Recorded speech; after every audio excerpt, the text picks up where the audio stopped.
நந்தினியோட பாட்டியா? ஏங்க நான் தான் அது ரீக்ரியேஷன் ரவி வர்மா அவங்களோட பெயிண்டிங் இருக்குல்ல, அதோட ரீக்ரியேஷன் பண்ணோம். இது பண்ணி வந்து ஒரு கொரோனாக்கு முன்னாடி பண்ணதுங்க. Okay okay. அது ரொம்ப வருஷம் முன்னாடி. ரொம்ப வருஷம் முன்னாடி பண்ணது. வீட்லயே தான் பண்ணோம். வீட்ல எந்த இடத்துல இது? மாடியில.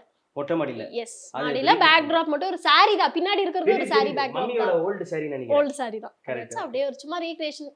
கொரோனா டைம்ல நிறைய டைம் இருந்தது பாத்தீங்களா? அப்ப பண்ணதுதான் கொரோனா டைம். சூப்பரா. இது வந்து எங்க பாட்டி வீட்ல எடுத்தது. என் பர்த்டே அன்னைக்கு போயிருந்தோம். அங்க போனா போட்டோகிராஃபர் என் ஃப்ரெண்ட். ஏய் பர்த்டேல வா அப்படின்னு சொல்லிட்டு அப்படியே எடுத்து அப்படியே ஒரு ஃப்ரேம் போட்டு கிஃப்ட் பண்ணிட்டாப்ல. ஓ இந்த மாதிரி ஃப்ரெண்ட்ஸ்லாம் பசங்களுக்கு கிடைக்க மாட்டாங்க. ஸ்டேட்டஸ் கூட போட மாட்டாங்க, போட்டோ எடுக்க மாட்டாங்க. அதனால அன்னைக்கு பர்த்டே அன்னைக்கு எடுத்து அப்படியே கிஃப்ட் பண்ணிட்டாப்ல. அது இது பக்கத்துல உங்க தங்கச்சி அக்கா பொண்ணுன்னீங்களா? நான் தான். அது பாத்துக்கோங்க, இது நந்தினி மாதிரி எந்த சைடுல இருக்கு? ஆர்ஜே நந்தினி மாதிரி கண்ணு. ஆனா நிறைய பேர் சொல்லிருக்காங்க உங்க கண்ணு அழகா இருக்குன்னு. சொல்லிருக்காங்களா? இல்ல யாரும் சொன்னதில்ல. நான் சொல்றேன், உண்மையிலேயே நல்லா இருக்கு. Thank you.